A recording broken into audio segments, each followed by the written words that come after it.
কলেজের গেট দিয়ে ভিতরে প্রবেশ করছিলাম, ঠিক এমন সময় কোথা থেকে একটা মেয়ে এসে আমার সাথে ধাক্কা খেলো আর পড়ে গেল।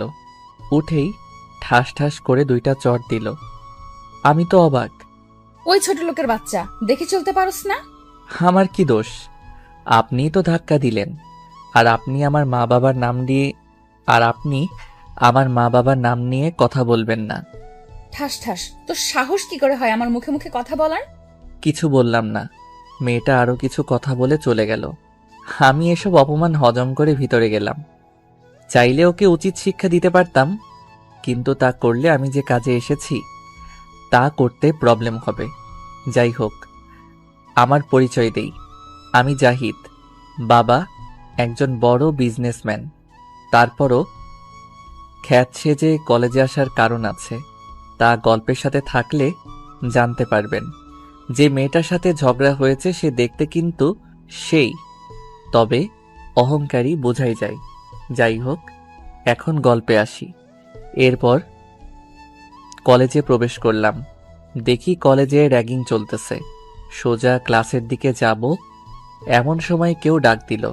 দেখি কয়েকটা ছেলে দেখে সিনিয়র মনে হয়। ওই ক্ষেত, এদিকে আয়। আমাকে বলছেন? তুই ছাড়া কি এখানে কেউ আর ক্ষেত আছে?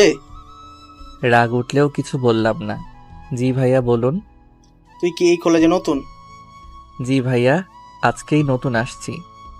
এটা ওই মেয়েটাকে দিয়াই। কেন? আমি পারবো না বলেই চলে আসতে লাগলাম। ছেলেটা এসেই আমার কলার ধরে ফেলল। মাথায় রক্ত উঠে গেল।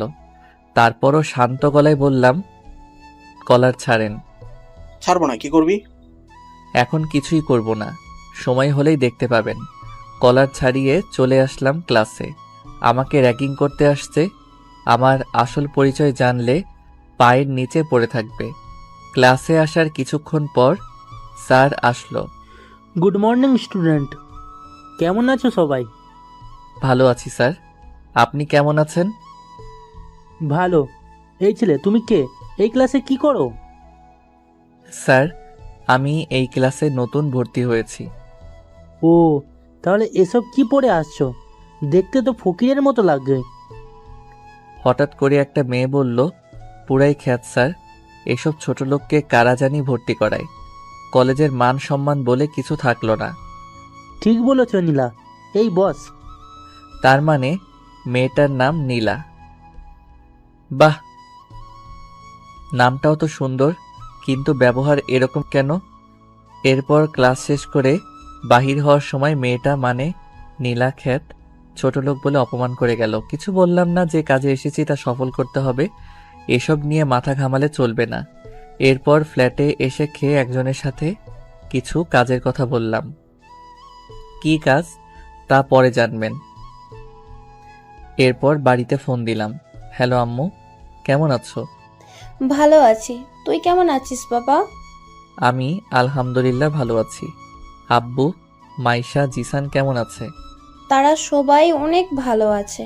তোকে ছাড়া বাড়িটা কেমন খালি খালি লাগে। তাড়াতাড়ি চলে আয় বাবা। কাজ শেষ হলে চলে আসবো, তোমরা চিন্তা করো না। এভাবে কিছুক্ষণ কথা বলে কেটে দিলাম। আর দিলাম এক ঘুম। সকালে ঘুম থেকে উঠে নাস্তা আর কলেজে গেলাম। কলেজে ঢুকতেই সকালে ঘুম থেকে উঠে নাস্তা করে কলেজে গেলাম। কলেজে ঢুকতেই পরদিন কলেজে ঢুকতেই কে যেন পিছন থেকে ডাক দিল। পিছনে তাকিয়ে দেখি নীলা, সাথে তার ফ্রেন্ডরাও আছে। ওই ছোট লোক, এদিকে আয়। বলুন, কেন ডেকেছেন? কেন, তোকে কি ডাকাও যাবে না? আসলে তা নয়, কোনো না কোনো কারণে তো ডেকেছেন, তাই জিজ্ঞেস করলাম। কোনো কারণে ডাকি নাই। আচ্ছা, তোর নাম কি? আমার নাম জাহিদ। বাড়ি কোথায় আর পরিবারে কে কে আছে? আমি আপনাকে এসব বলতে বাধ্য নই। তার চেয়ে বড় কথা, আমি অপরিচিত কাউকে আমার পরিবার বা আমার সম্পর্কে বেশি কিছু বলি না। সবাই ভালো থাকবেন বলেই চলে আসলাম। এদিকে নীলা ও নীলার বান্ধবীরা। নীলার বান্ধবী? দেখছিস ছোট লোকটার কি ভাব, এভাবে কিছু না বলেই চলে গেল। কি রে নীলা, তুই কি ভাবছিস? ভাবতেছি জাহিদকে তোদের দুলাভাই বানালে কেমন হয়। এই ছোট লোকটাকে আমাদের দুলাভাই বানাবে মানে? আসলে ওকে আমার মনে ধরেছে, মানে ওকে ভালোবেসে ফেলেছি। কি রে, কি বলছিস? ওর মতন ছোট লোককে তুই ভালোবাসছিস? দেখে তো মনে হয় টাকা পয়সা কিছুই নেই। তাতে কি হয়েছে? আমার বাবার কি কম আছে নাকি? আব্বুর যা আছে সবই তো আমারই। ওকে, তুই যা ভালো মনে করছস, চল এখন ক্লাবে যাই। চল। এরপর নীলারা ক্লাসে আসলো। স্যারও এসে ক্লাস করাতে লাগলো। দেখলাম নীলা কেমন করে আমার দিকে তাকিয়ে থাকে। আমি এসব পাত্তা না দিয়ে ক্লাস করতে লাগলাম। ক্লাস শেষে বাসায় আসলাম। একজনকে ফোন দিলাম, তোকে যে ডিটেলসের কথা বলেছি তা পেয়েছিস? ওকে পাঠিয়ে দে, তাহলে আজকে রাতে একটু করতে পারবো। রাতে একটা মিশনে বের হলাম। মিশনটা শেষ করে আসতে আসতে রাত 1টা বেজে গেছে। বাসায় এসে ঘুমিয়ে পড়লাম। সকালে ঘুম থেকে উঠে যথারীতি কলেজে গেলাম। গিয়ে বন্ধুদের সাথে কথা বলছি। ও, আপনাদের তো বলাই হয়নি, আমার 2জন বন্ধু হয়েছে। নাম সিয়াম ও রনি। আসলে খ্যাত বলে কেউ ফ্রেন্ড তো দূরের কথা, দেখতেই পারে না, এমনকি অনেক স্যার ম্যাডামও। তবে এই 2জন আলাদা। ওদের মন অনেক ভালো। অনেক কথা বলে ফেললাম, এবার গল্পে ফিরা যাক। ওদের সাথে গল্প করছি এমন সময় আমি, আচ্ছা ওই মেয়েটা কে রে? আরে ও হচ্ছে নীলা, আমাদের সাথে পড়ে। এটা আমিও জানি, অন্য কিছু বল। ও হচ্ছে বড় লোকের একমাত্র মেয়ে। শুনেছি অনেক রাগী ও জিদি। তার চেয়ে বড় কথা হলো ও হচ্ছে এই কলেজের সব সিনিয়র জুনিয়রের, এমনকি অনেক শিক্ষকেরও ক্রাশ। অনেকেই প্রপোজ করেছে, কিন্তু বিনিময়ে 2টা করে থাপ্পড় উপহার হিসেবে পেয়েছি। ও, কি ব্যাপার বন্ধু, হঠাৎ ওর কথা জিজ্ঞেস করতেছো কেন? আবার প্রেমে পড়ে গেলে না তো? আরে তেমন কিছু না, এমনি জিজ্ঞেস করলাম আর কি। বুঝি বুঝি, তবে প্রেমে পড়লেও কোনো লাভ হবে না মনে হয়। ও তো কাউকে পাত্তাই দেয় না। কচু বুঝোস, চল এখন ক্লাসে। আপনারা ভাবছেন কেন ওদের আর কিছু বললাম না, তাই তো? আসলেও আমি সত্যি ওকে ভালোবেসে ফেলেছি, সেই প্রথম দেখায়। ভেবে রেখেছি আমার কাজটা শেষ করে ওকে বলবো। প্রপোজে রাজি হলে তো হলো, না হলে আব্বুকে দিয়ে বিয়ের প্রস্তাব পাঠাবো। আব্বুকে দিয়ে পাঠালে তারা মনে করবে না, অবশ্যই আমি শিওর। তাই বলি, প্রপোজে রাজি হলে ভালো, না হলে আরো ভালো, ডাইরেক্ট বিয়ে। কি মজা, তাই না? এ মা, আপনাদের তো বলে দিয়েছি, আপনারা আবার ওকে বলে দিয়েন না, ঠিক আছে? তাহলে গল্পে ফিরি। সবাই ক্লাস মিলে ক্লাস করে কিছুক্ষণ আড্ডা দিলাম। তারপর বাসায় এসে বাড়িতে ফোন দিয়ে কিছুক্ষণ কথা বলে কেটে দিলাম। কালকে ডিটেলসগুলো থেকে জানতে পারলাম যে কাজের মাস্টার মাইন্ডের ডান হাত নাকি আমাদের কলেজেই পড়ে। কাজটা তাহলে আরেকটু সহজ হলো। ছবি যেহেতু আছে তাহলে সহজেই চিনতে পারবো। তবে এখন কিছুই বুঝতে দেওয়া যাবে না, আগে মাস্টার মাইন্ডকে সেটা বাহির করতে হবে। আশা করি খুব তাড়াতাড়ি পারবো। পরদিন কলেজের উদ্দেশ্যে রওনা দিলাম। কলেজে পৌঁছে বন্ধুদের কাছে যাব এমন সময় কেউ একজন ডাক দিল। সেদিকে তাকাতেই পরদিন কলেজের উদ্দেশ্যে রওনা দিলাম। কলেজে পৌঁছে বন্ধুদের কাছে যাব এমন সময় কেউ একজন ডাক দিল। সেদিকে তাকাতেই দেখতে পেলাম কিছু ছেলে দাঁড়িয়ে আছে। আপনারা কি ভাবছেন নীলা? হা হা, আমার পাঠক পাঠিকারা ঢস খাইছে। তুই কি এই কলেজে নতুন? ছেলেটার কাছে যেতেই এটা ওই মেয়েটাকে দিয়াই। জাহিদ, পারবো না, আপনারটা আপনি দিয়ে আসেন। টাস, তোর আমার মুখে মুখে কথা বলার সাহস হয় কিভাবে? তুই জানিস আমি কে? শালা, আমি কে সেটা জানার পর তুই এখানেই প্যান্ট ভিজিয়ে ফেলবি? আসছে বড় বড় কথা বলতে। ধর, এটা দিয়ে আসবি নাকি আরেকটা দিব? কিছু বললাম। চিঠিটা নিয়ে গিয়ে ওই মেয়েটার কাছে গেলাম, গিয়ে তাকে দিলাম। মেয়েটা চিঠিটা পড়েই ক্লাস তোর সাহস হয় কি করে আমাকে লাভ লেটার দেওয়ার? বিশ্বাস করুন, এটা আমি দেই নাই। একজন ভাইয়া বলছে আপনাকে দিতে। মিথ্যে বলার আর জায়গা পাস না। একে তো দোষ করছো, সাথে আরেকজনের দোষ দিতেছস। কলেজের সবাই আমাদের দিকে তাকিয়ে ফ্রিতে সিনেমা দেখছে। এর মধ্যেই ওই ছেলেগুলো এখানে চলে এসেছে। কিরে সীমা, এখানে কি হয়েছে? দেখ না, ও আমাকে লাভ লেটার দেয়। কি? ওর এত বড় সাহস তোকে লাভ লেটার দে? আজকে ওকে আমরা শেষ করে দেব। এসেই কি? আপনি তো আমাকে বললেন ওইটা এনাকে দিতে। কি বললি? তোকে তো আজ বললেই দিল মাইর। চাইলে আমি একাই সব কয়টাকে পিটিয়ে সোজা করে দিতে পারি, কিন্তু এটা করলে সবার মনে সন্দেহ জাগতে পারে। আর আমার কাজটা যতটা সহজ হয়েছে তার চেয়েও বেশি কঠিন হয়ে যেতে পারে। তাই কোনো প্রতিবাদ করলাম না। মারার পর ছেলেগুলো চলে গেল, আর মেয়েটা বলে গেল, আমি জানি তোর কোনো দোষ নেই, তারপরও কেন মারলাম জানোস? যাতে কেউ আমাকে প্রপোজ করার সাহস না পায়। আমার মাথাটা কেমন যেন ঘোরাচ্ছে। হঠাৎ করেই পড়ে গেলাম, আর কিছু মনে নেই। জ্ঞান ফিরতেই দেখি আমি হাসপাতালে ভর্তি। কিভাবে আসলাম, কে আনলো, কিছুই বুঝতেছি না। একটু পর দেখলাম বন্ধুরা আসলো। তাহলে এরাই আমাকে এখানে এনেছে। কিরে, কেমন লাগছে এখন? ভালো। আমাকে এখানে কে আনছে? আমরাই আনছি, সাথে আরো একজন ছিল। তুই মাথায় আঘাত পেয়েছিলি, সেন্সলেস হয়ে গেছিস। আরেকজন কে ছিল? তোর সাথে দেখা করতে আসলে দেখবি। সরি দোষ, আমরা তোকে সাহায্য করতে পারলাম না।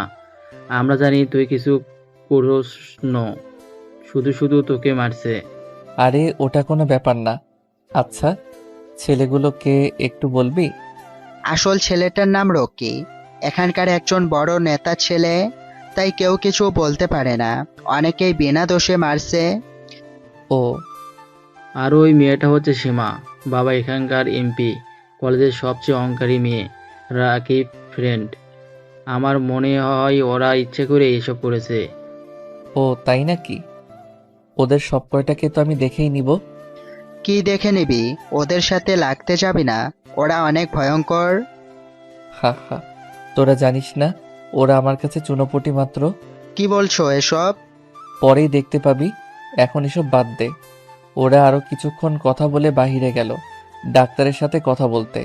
তারপর কেউ একজন ভিতরে প্রবেশ করলো। আমি তো সেদিকে ফিরে তাকাতেই অবাক, কারণ সে আর কেউ না, সে হলো। ওরা আরো কিছুক্ষণ কথা বলে বাহিরে গেল ডাক্তারের সাথে কথা বলতে। তারপর কেউ একজন ভিতরে প্রবেশ করলো। আমি তো সেদিকে ফিরে তাকাতেই অবাক, কারণ সে আর কেউ না, সে হলো আপনারা ঠিকই ধরেছেন, সে হলো নীলা। এইবার আর আপনাদের ডস খাওয়াইলাম না। আমি তাকে দেখে কিছুটা অবাক। সে আমার কাছে আসলো। কেমন লাগছে এখন? জি ভালো। আপনি এখানে কি করে? আসলে আমি ওদের সাথে তোমাকে এখানে নিয়ে আসছি। ও থ্যাঙ্কস এসবের জন্য। আরে থ্যাঙ্কস দিতে হবে না, এটা তো আমার কর্তব্য। জাহিদ, আমাকে ক্ষমা করে দাও। আসলে আমি তোমার সাথে অনেক খারাপ ব্যবহার করছি, তাই প্লিজ ক্ষমা করে দাও। কেন ক্ষমা করব? হারে কি করছেন? আমি তো ওসব অনেক আগেই ভুলে গেছি, ক্ষমা চাইতে হবে না।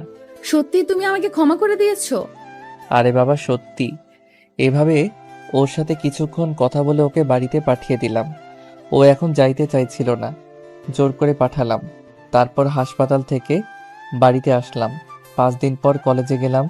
3 দিনে সুস্থ হয়ে গেছিলাম, কিন্তু কিছু কাজ থাকার কারণে কলেজে যেতে পারি নাই। তাই আজকে যাচ্ছি। কলেজে গিয়ে দেখলাম সীমা আর রকিরা একসাথে বসে হাসাহাসি করতেছে। তার মানে সিয়াম, রনি যা বলছে তা সত্যি। ওদের তো আমি কোনোদিনও ছাড়বো না। বিনা কারণে ছাত্রছাত্রীদের হেনস্থা করে ওরা, এর ফল ওদের ভোগ করতেই হবে। আর ওদিকে পাত্তা না দিয়ে বন্ধুদের কাছে গেলাম। গিয়ে দেখি ওরা গল্প করতেছে। কিরে, কি খবর তোদের? আমাদের তো ভালোই। তুই পুরোপুরি সুস্থ তো? আমি পুরোপুরি সুস্থ। ওদের সাথে গল্প করতেছি এমন সময় নীলা আসলো। জাহিদ, কি খবর তোমার? ভালো। তোমার? আমি তো ভালোই। তোমার শরীর ঠিক আছে তো? হুম। আমি কি তোমাদের সাথে এখানে বসতে পারি? এখানে বসার কি আছে? আপনি আপনার ফ্রেন্ডদের সাথে আড্ডা দিন। কেন, আমরা কি বন্ধু না? না, আমরা কোনোদিন বন্ধুত্ব করেছি বলে তো আমার মনে হয় না। এখন করলে প্রবলেম কোথায়? আমি মেয়েদের সাথে বন্ধুত্ব করি না। আমার সাথে করো প্লিজ। আরে এত করে বলছে যখন কর, কোনো প্রবলেম নাই। ওকে, আজ থেকে আমরা বন্ধু। মনে মনে তো আমি অনেক অনেক খুশি। ওকে। এরপর সবার সাথে কিছুক্ষণ কথা বলে ক্লাসে গেলাম। দেখতে দেখতে ক্লাসও শেষ হলো। ক্লাস শেষে বাইরে আসার পর রকিদের সাথে দেখা। কিরে, তুই এখনো এই কলেজে? দেখতেই তো পাচ্ছেন। আমি তো ভাবছিলাম ওই ধোলাইয়ের পর আর এই কলেজের দিকে মুখ দিবে না। কলেজের দিকে মুখ না দেওয়ার কি আছে? এখানে সবারই পড়ালেখার অধিকার আছে, সো শুধু শুধু এখান থেকে চলে যাব কেন? বাবা, তোর তো দেখি সাহস বেড়েছে অনেক, মুখে মুখে কথা বলছো। আপনার কথা শেষ তো, এখন আমি বাই বলেই চলে আসলাম আর পিছনে ফিরে তাকালাম না। বাসায় এসে খাওয়া দাওয়া করলাম। রাতের বেলায় আমার গোপন কাজে গেলাম। কাজ শেষ করে আসতে আসতে অনেক রাত হয়ে গেছে।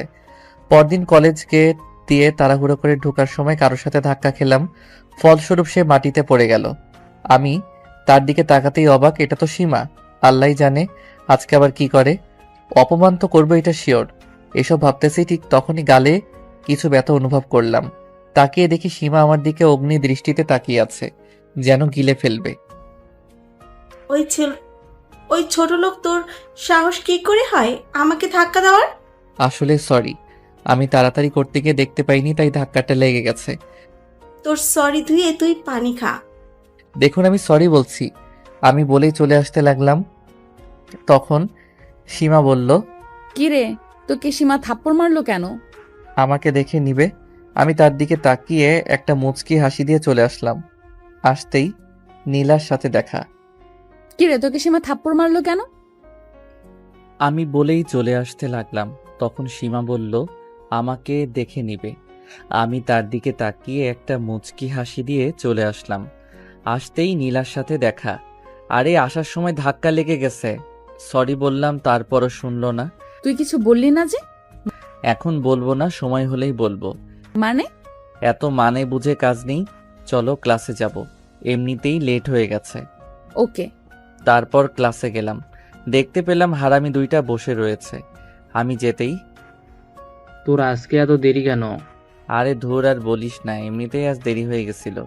সাথে কলেজে ঢোকার সময় আরেক ঝামেলা, অসহ্য লাগে এসব। কি হয়েছে রে? সীমার সাথে কলেজে ঢোকার সময় ধাক্কা খাইলাম, তারপরই গালের উপর দিয়ে ঝড় বয়ে গেল। ও বুঝতে পেরেছি। আমি একটা জিনিস বুঝতে পারতেছি না, ওরা তোর সাথে একটু বেশি করতেছে কেন? ওরাই ভালো জানে।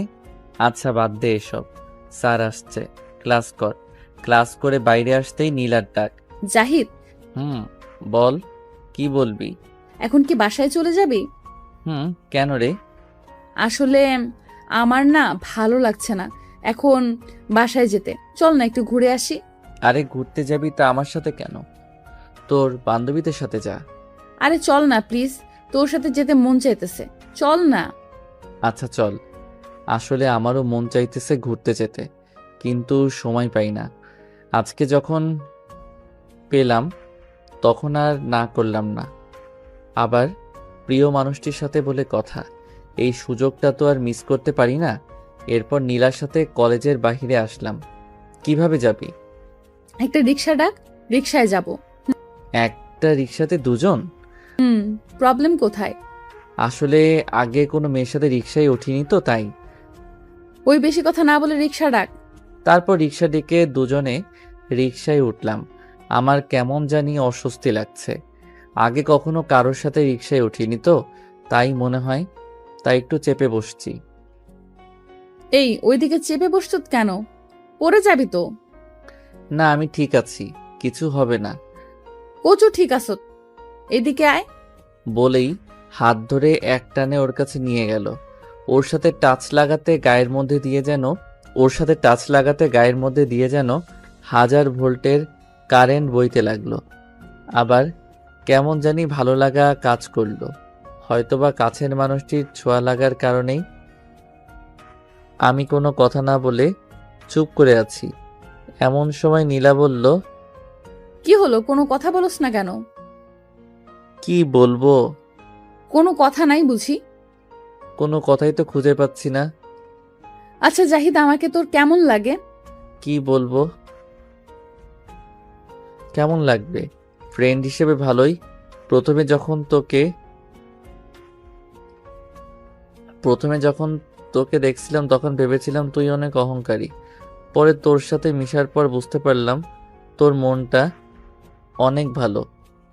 তোকে তো আমার সেই প্রথম দিনই খুব ভালো লেগেছে, তাই তো ভেবে নিয়েছি তোকেই আমার জীবনসঙ্গী বানাবো। আগে আমি একটু অহংকারী ছিলাম, কিন্তু এখন ভালো হয়ে গেছি। আমি বুঝতে পেরেছি এসব অহংকার করে কোনো লাভ নেই, নিজেদেরই ক্ষতি হয়। ভালো। তা হঠাৎ এই প্রশ্ন কেন? এমনি। তারপর দুজনে কিছুক্ষণ চুপ।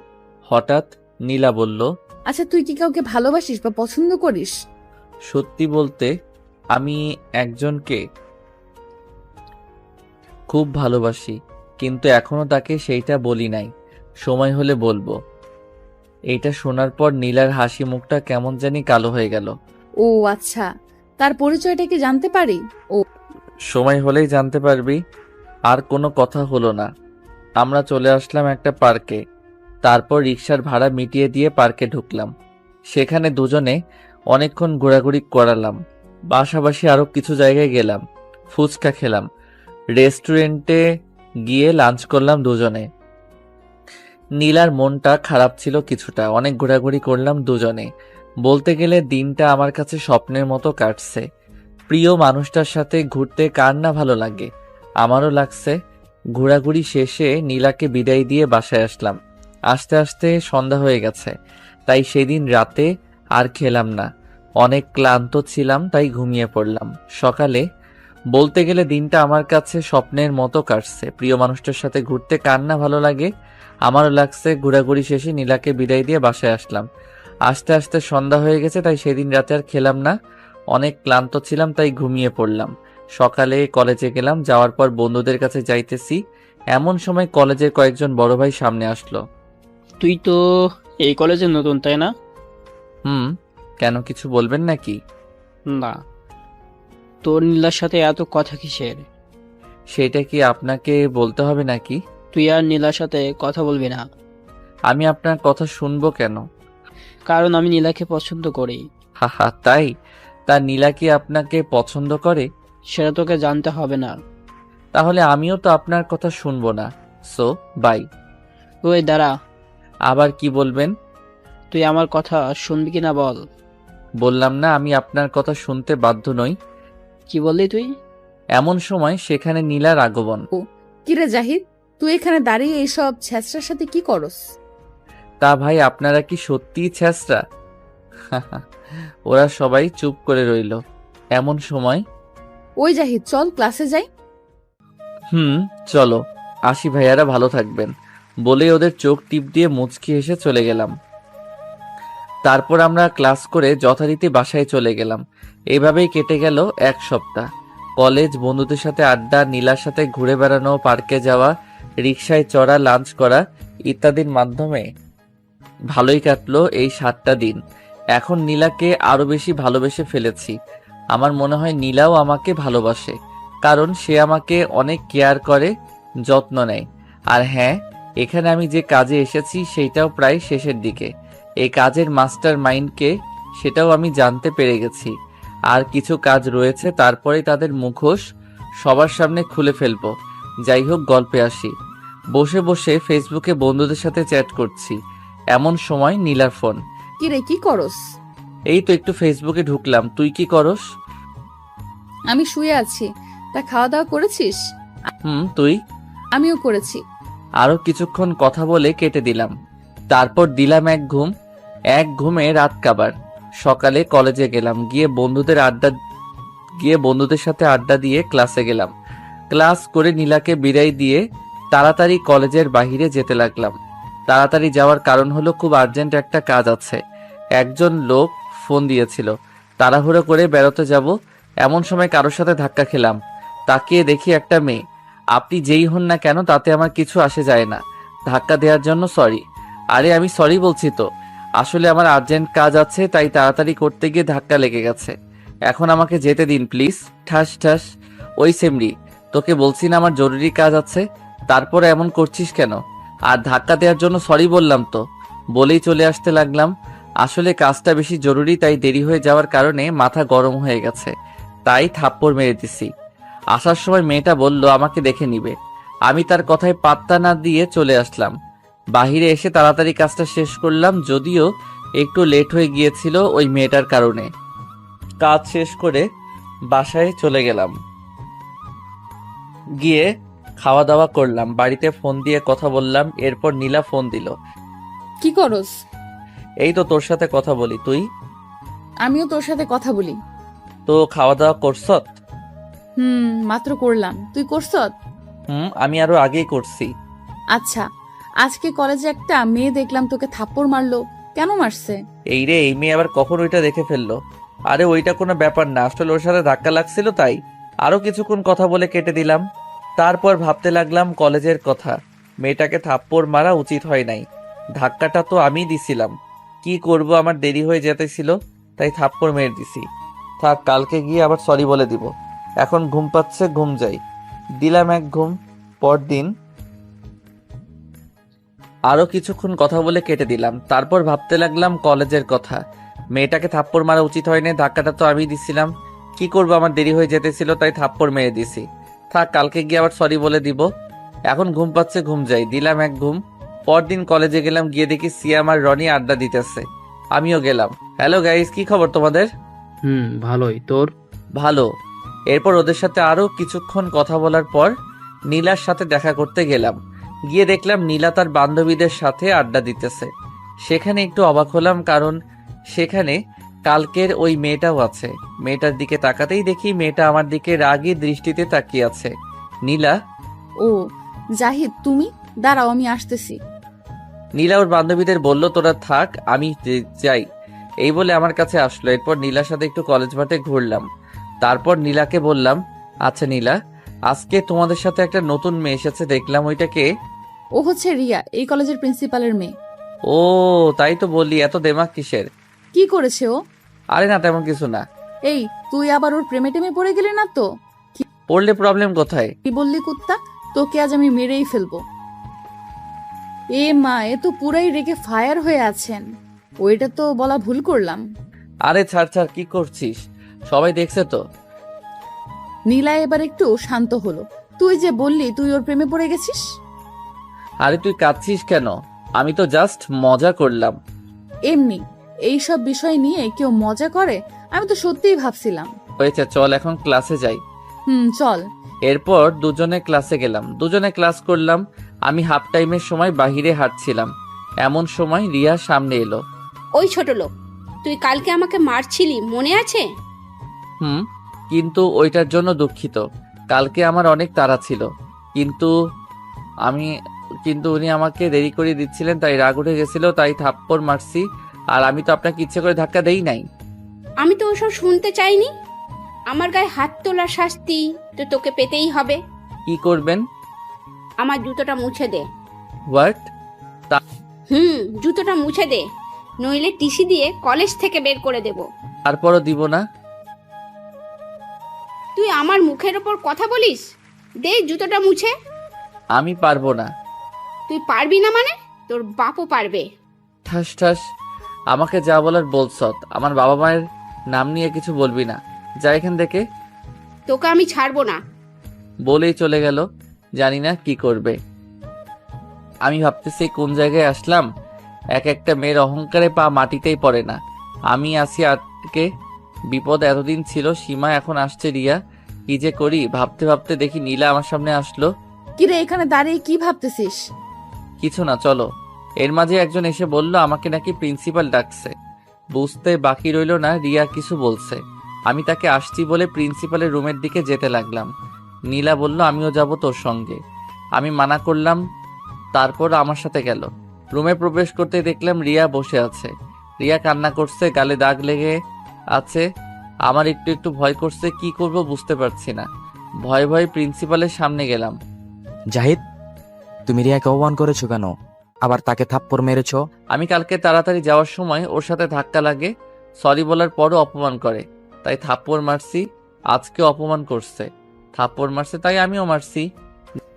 আব্বু সব মিথ্যে বলে আমার কান্নার আওয়াজ বাড়িয়ে দিল। তোমার সাহস কি করে হয় আমার মেয়ের গায়ে হাত তোলার, ওকে অপমান করার? এখনই তোমাকে আমি টিসি দিচ্ছি। নীলা কিছু বলতে চেয়েছিল, আমি মানা করে দিলাম ইশারায়। আমাকে টিসি দিবেন, তাও আপনার মেয়েকে থাপ্পড় মারার জন্য? How funny. ওই, তোর সাহস কি করে হয় এভাবে কথা বলার? একে তো আমার মেয়েকে অপমান করছ, আবার এখন আমার সাথে উঁচা গলে কথা বলতাছস। দেখুন স্যার, আমি বলতেছি না আপনি আপনার মেয়ের গায়ে হাত তোলার জন্য কাউকে টিসি দিতে পারেন না। ওই চুপ কর।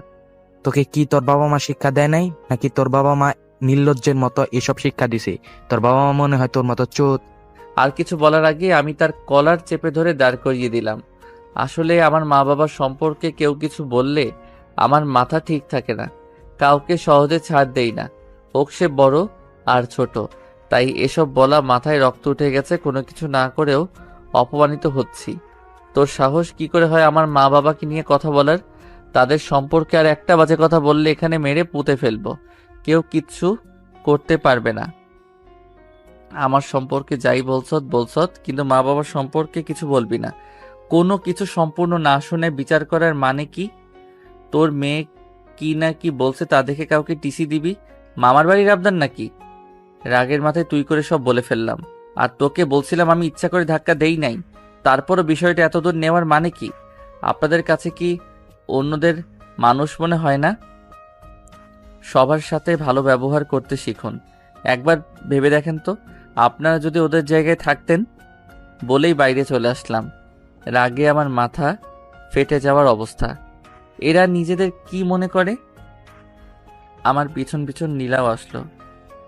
আমার এই ব্যবহার দেখে সবাই অবাক প্লাস ভয় পাইছে, দেখেই বুঝছি।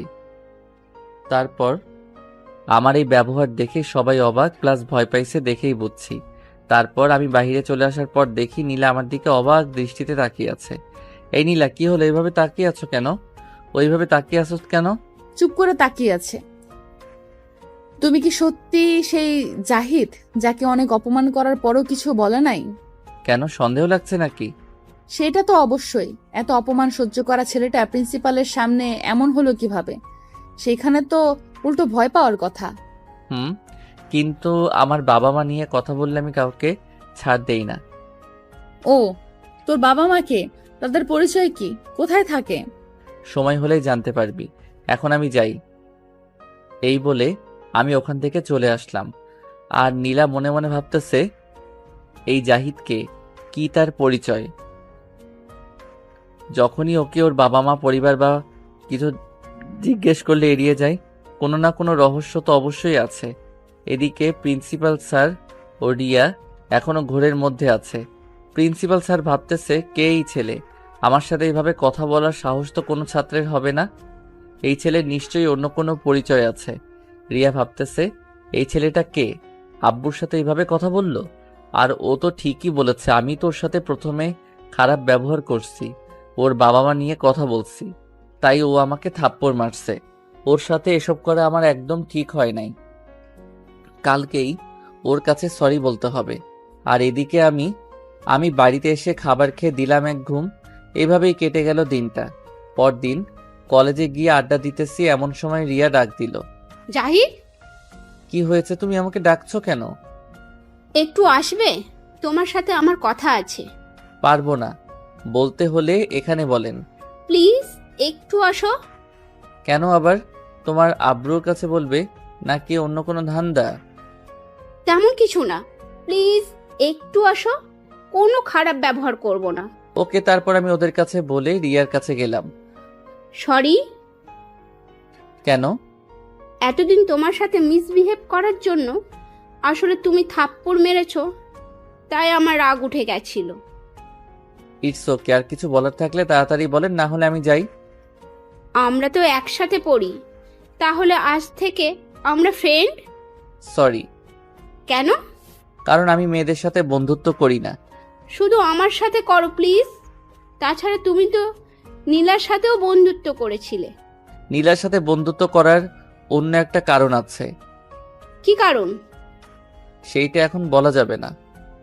আমি তোমার বন্ধু হলে কোনো সমস্যা হবে না, আর খারাপ ব্যবহারও করব না। প্লিজ। ওকে, তবে বন্ধুর থেকে বেশি কিছু না। ওকে। এরপর রিয়াকে নিয়ে বন্ধুদের কাছে গেলাম, ওদের সাথে পরিচয় করিয়ে দিলাম। আর এসব দেখে নীলা তো রেগে আগুন হয়ে গেছে, সবার সাথে থাকায় কিছু বলতে পারতেছে না। আমি ওকে আর কিছু না বলে সবার সাথে গল্প করতে বসলাম। আড্ডা দেওয়া শেষে সবাই ক্লাসে যাব এমন সময় ওই তোরা যা, আমি আর ও পরে আসতেছি। ওরা সবাই চলে গেল। তারপর ওই তুই রিয়ার সাথে বন্ধুত্ব করলি কেন? কি করব, ও অনেক করে বলছে। ও বললেই করতে হবে নাকি? আরে করলে প্রবলেম কোথায়? আর অনেক সমস্যা। আরে বাদ দে, বন্ধুত্বই তো করছি, প্রেম আর করি নাই। বললি হারামি? ওই স্যার এইভাবে কেউ কারো কলা ধরে নাকি? আমি ধরি? আরে তুই রেগে যাচ্ছিস কেন? তুই কিছু বুঝিস না? কি বুঝবো? থাক, আর বুঝে কাজ নেই, চল ক্লাসে। চল। তারপর আমরা দুজনে ক্লাসে গেলাম। ক্লাস করে কলেজ শেষে বাসায় আসলাম, এসে খাওয়া দাওয়া করে বিকেলে একটু বের হলাম। আর 2-3 দিন পরই এই শহর ছেড়ে চলে যাব। তারপর বাসায় আসলাম, রাতে আম্মুর কাছে ফোন দিলাম। আসসালামু আলাইকুম আম্মু।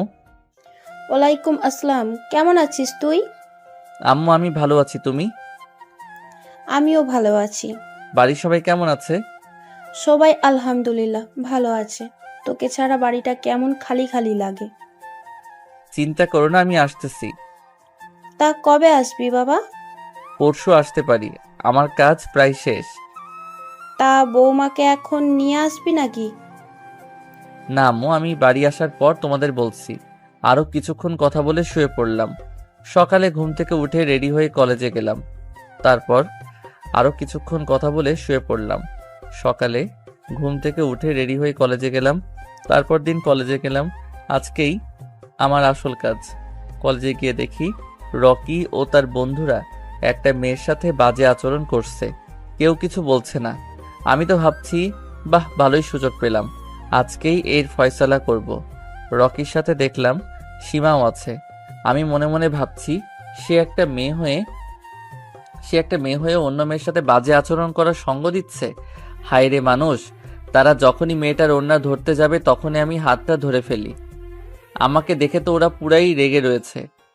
ওই তোর সাহস হয় কিভাবে আমার কাজে বাধা দেওয়ার? ওনার সাথে খারাপ ব্যবহার করতেছেন কেন? তোকে বলতে হবে নাকি? তুই এখানে এসে কথা বলার সাহস পেলি কিভাবে? সেটা পরে বুঝবি, আগে ওনাকে যেতে দে। আমি মেয়েটাকে যেতে বললাম আর মেয়েটা চলে গেল। তোকে এতদিন এত কথা বলার পরও তুই আমার সামনে আসছিস? আজ তোকে আমি শেষ করে ফেলবো। সেইটা একটু পরে দেখা যাবে কে কাকে শেষ করে। কি বললি? কলার ছাড়। ছাড়বো না, কি করবি কর তুই। কলার ছাড় না হলে ভালো হবে না কিন্তু। তুই আবার আমার সাথে জোর গলায় কথা বলিস?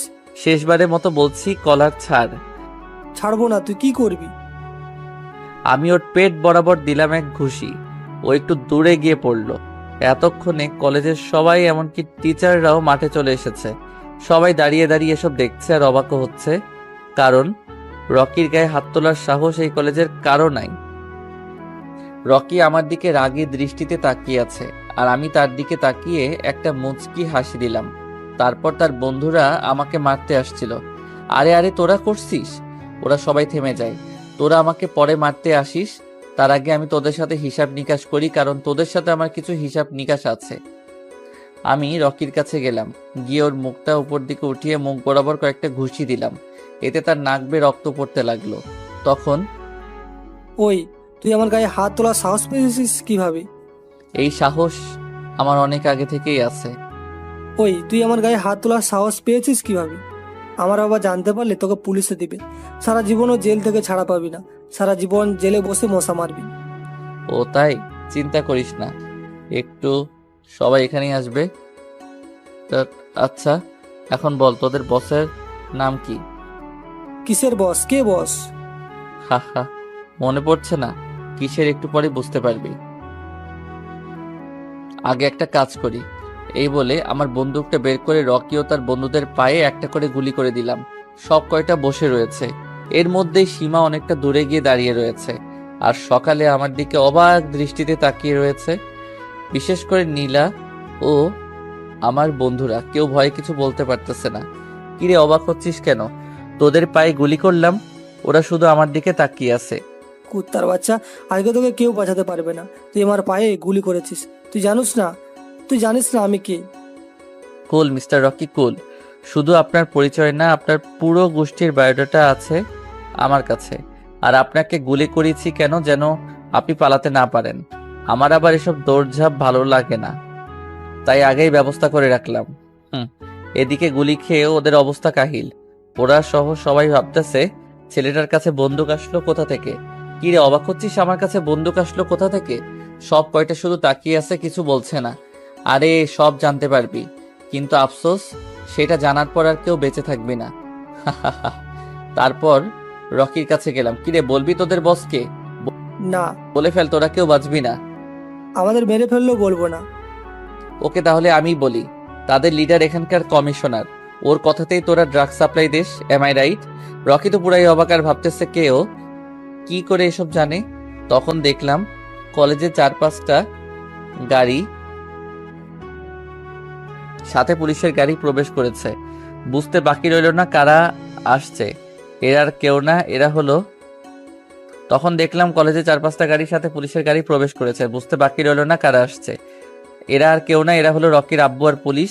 রকির আব্বু আমার কাছে এসেই বলল, এই ছেলে কে তুই? তোর সাহস কি করে হয় আমার ছেলের গায়ে হাত তোলার? আবার গুলিও করছিস? তোর কি জানের মায়া নেই? আরে আমার জান নিয়ে পরে ভাবিস, আগে তোর আর তোর ছেলের কথা ভাব। তুই আমাকে ভয় দেখাস? আমার তো রাগ উঠে গেল। সোজা আমার কলার ছাড়িয়ে ওনার কলার ধরে নিয়ে গিয়ে সাথে ধাক্কা দিয়ে ফেলে দিলাম।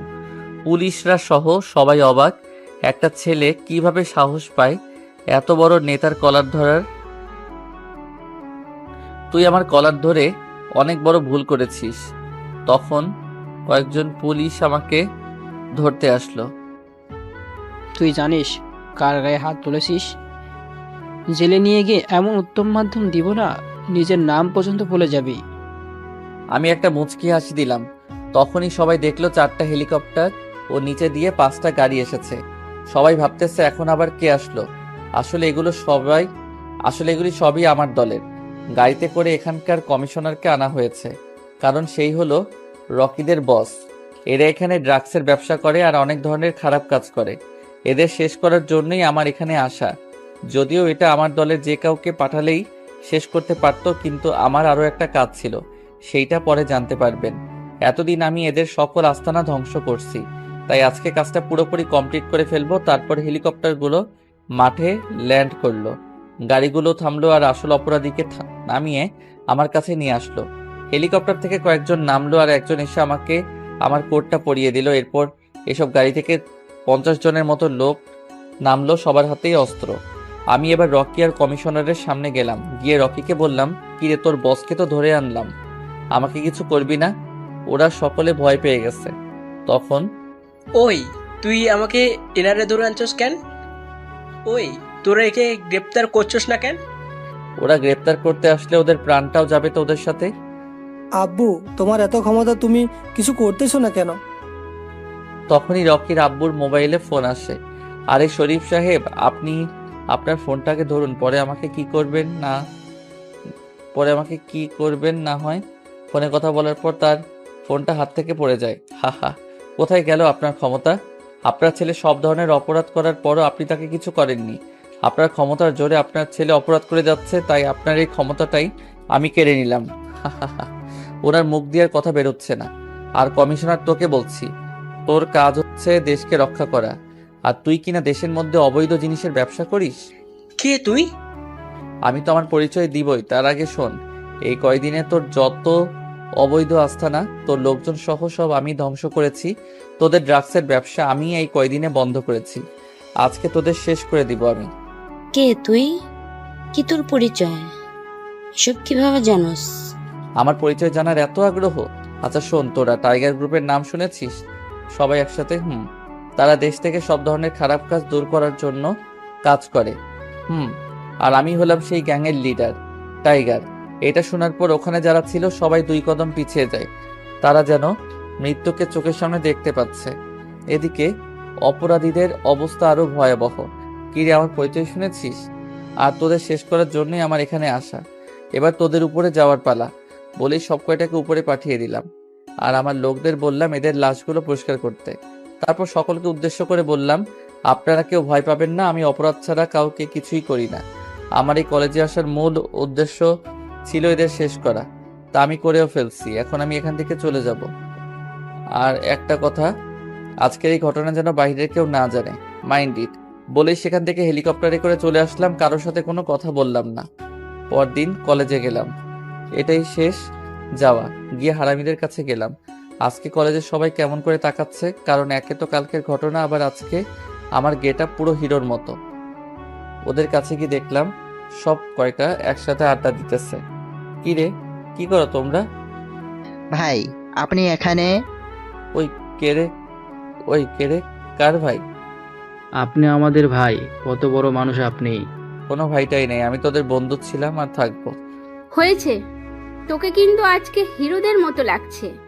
যে যে দেখবে সেই ক্রাশ খাবে। হয়েছে, আর পাম দিতে হবে না। আর শোন, আমি আজকে চলে যাব, কয়েকদিন পর আবার আসবো তোদের সাথে দেখা করতে। এরপর আরো কিছুক্ষণ আড্ডা দিয়ে নীলার সাথে দেখা করলাম। নীলা, আমি এখান থেকে চলে যাব। সত্যিই চলে যাবি? না গেলে হয় না? না রে, চলে যেতে হবে। অনেক দিন আম্মু আব্বুদের থেকে দূরে আছি। ও আচ্ছা, তোমাকে আমার কিছু বলার আছে। বল। এইখানে না, ওদিকটায় চলো। তারপর আমরা ওই দিকে গেলাম। আসলে কিভাবে যে বলি। কি বলবি, বলে ফেল। জানি না তুই কিভাবে নিবি। আসলে আমি তোকে ভালোবেসে ফেলেছি Zahid. I love you so much Zahid, please আমাকে ফিরিয়ে দিস না। সরি নীলা, আমি তোকে ভালোবাসতে পারবো না। তুই দেখতে অনেক সুন্দর, যে কোনো ছেলে দেখলেই তোকে পছন্দ করে ফেলবে। কিন্তু আমি তোকে শুধু বন্ধু ভেবেছি, আর আমি আজকে ফিরে যাচ্ছি। বলেই সেখান থেকে চলে আসলাম। আর নীলা কাঁদতেছে। আপনারা ভাবছেন আমি তোকে ভালোবাসি, তাহলে কেন এমন করলাম? কারণ ওকে সারপ্রাইজ দেবো তাই। ওর মুখ থেকে যেটা শোনা সেটা আমি শুনে ফেলছি, তাই এখন আব্বুকে বলে ওর সাথে বিয়েটা ফাইনাল করে ফেলবো, আর বাসর ঘরে সারপ্রাইজটা দেব। আপনারা আবার ওকে বলে দিয়েন না কিন্তু। ও যখন কাঁদছিল তখন ইচ্ছে করছিল গিয়ে জড়িয়ে ধরে বলি, আমিও তোমায় ভালোবাসি নীলা। এরপর আমি চলে গেলাম আমার আসল বাড়িতে। গিয়ে দরজায় নক করলাম। আম্মু দরজা খুলে আমাকে জড়িয়ে ধরে কেঁদে দিল। অনেক দিন পর দেখা হয়েছে। এরপর, আরে কাঁদছো কেন, আমি চলে আসছি না? বাবা, তা কেমন আছিস? ভালো, তুমি?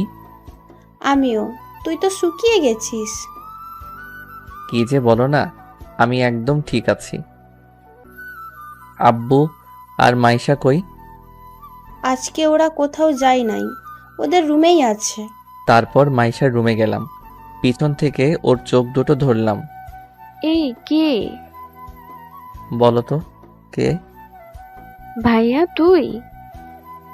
বলেই পিছন ফিরে আমাকে জড়িয়ে ধরলো। কতদিন পর তোকে দেখলাম, তোকে ছাড়া একটুও ভালো লাগে না। হয়েছে, এখন আমি চলে এসেছি। ধর ওগুলো, ধর এগুলো। থ্যাঙ্কস ভাইয়া। এরপর আব্বুর কাছে গেলাম। আব্বু কেমন আছো? ভালোই আছি, তুই কেমন আছোস? ভালো। তারপর আব্বুকে নীলার সাথে বিয়ে ঠিক করার কথা বললাম। নীলার কথা আগেই বলেছি। আব্বু বলল তাড়াতাড়ি ডেট ঠিক করে ফেলবে। আপনাদের তো বলাই হয়নি বিয়ের কথা। নীলার আব্বুর সাথে আগেই বলে ফেলছে, শুধু ডেট ফিক্সড করা বাকি। নীলা জানে না কার সাথে বিয়ে হচ্ছে। এভাবেই কিছুদিন কেটে গেল। এর সবার সাথে ফোনে কথা হলেও নীলার সাথে বলি নাই। বিয়ের ডেটও ঠিক হয়ে গেছে, তাড়াতাড়ি হবে বিয়েটা। এর মধ্যেই আমি আবার ঢাকা গেলাম কিছুদিনের জন্য। হঠাৎ রনির ফোন। কিরে, কেমন আছোস? ভালো, তোরা? আমরা সবাই ভালো আছি, তুই কেমন, কোথায়? আমি তো ঢাকাতেই আছি। কালকে? আমরা সবাই ভালো আছি, তুই এখন কোথায়? তাহলে আজকে আমাদের সাথে মিট কর, নীলা সবাইকে যেতে বলেছে। ওকে ঠিকানা দে। তারপর ও সব টেক্সট করে পাঠালো। আমি জানি নীলা কেন ডেকেছে। বিকালে সেখানে গেলাম, দেখি সবাই আসছে। আমাকে দেখে সবাই অবাকই হয়েছে। সবার সাথে কুশল বিনিময় করলাম। তা নীলা, সবাইকে কেন আসতে বলছো? কেন, আমি দেখতে অসুন্দর? এই ধর। কি এগুলো? আমার বিয়ের কার্ড। আগামী তারিখে আমার বিয়ে। কি? তুই না জাহিদকে ভালোবাসিস? ও তো আমাকে ভালোবাসে না, তাই বিয়েটা করেই নিচ্ছি। তোরা সবাই আগেই চলে আসবি। আমার দিকে তাকিয়ে দাঁতের দাঁত চেপে কথাটা বলল সে। আমি শুধু একটু মুচকি হাসলাম। তারপর সে চলে গেল। তার নাকি কাজ আছে। জাহিদ, মেয়েটি সত্যি তোকে অনেক ভালোবাসে। তোর ওপর জিদ করেই ও বিয়েটা করছে। আমিও তোকে ভালোবাসি। তাহলে এসব কি? কার্ডটা খুলেই দেখো। ও তাহলে এই ব্যাপার। নীলা জানে না। জিদের বসে কার্ডটাও খুলে দেখে নিও। এখন টিপ দিতে হবে মামা। ওকে চলো। তারপর ওদের ট্রিট দিয়ে চলে আসলাম। এভাবে বিয়ের তারিখ ঘনিয়ে আসলো। আজ গায়ে হলুদ। বাসায় অনেক কষ্টে ম্যানেজ করে বন্ধুদের সাথে নীলাদের বাসায় গেলাম। নীলার সাথে দেখা করলাম। ও আমার দিকে করুণ দৃষ্টিতে তাকিয়েছিল। তারপর সবাই ওর গায়ে হলুদ দিল, আমিও একটু দিলাম। যাই হোক, হবু বউ বলে কথা। হলুদের শেষে একটা পিচ্চি এসে নীলা নাকি আমাকে ছাদে ডাকছে। কিরে, কেমন আছিস? খুব ভালো। তুই? দেখতেই তো পাচ্ছিস। তুই কি আমায় সত্যিই ভালোবাসিস না? কাল তোর বিয়ে, এখন এসব কথা বাদ দে। বিশ্বাস কর জাহিদ, আমি তোকে অনেক ভালোবাসি। চল না আমরা পালিয়ে যাই। এসব সম্ভব না। কাল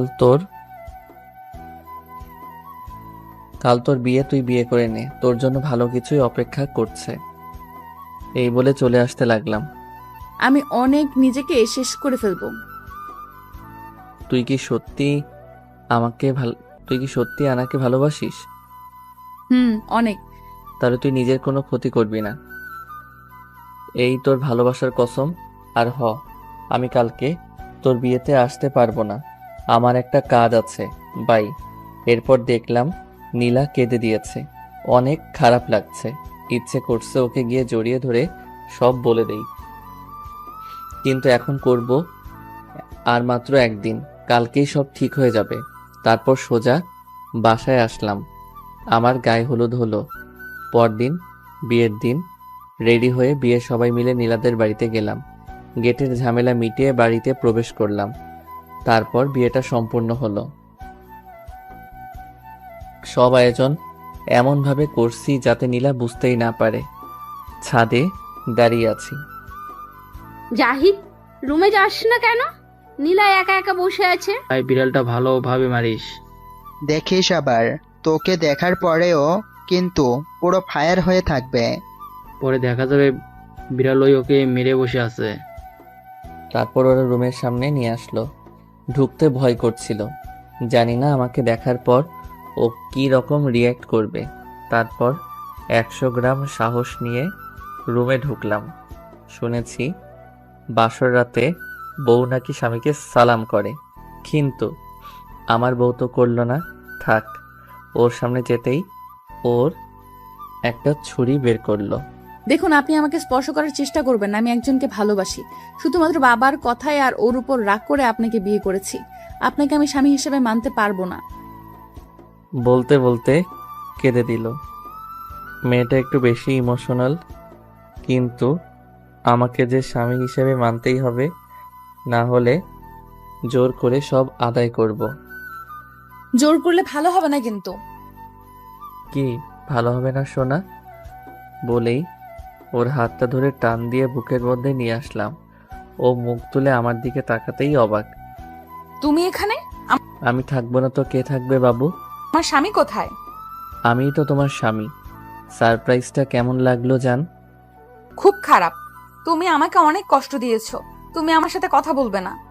সে কি, তোমাকে পাওয়ার জন্য তোমাদের কলেজে পর্যন্ত ভর্তি হলাম, আর তুমি বলছো তোমার সাথে কথা বলতে না? মানে?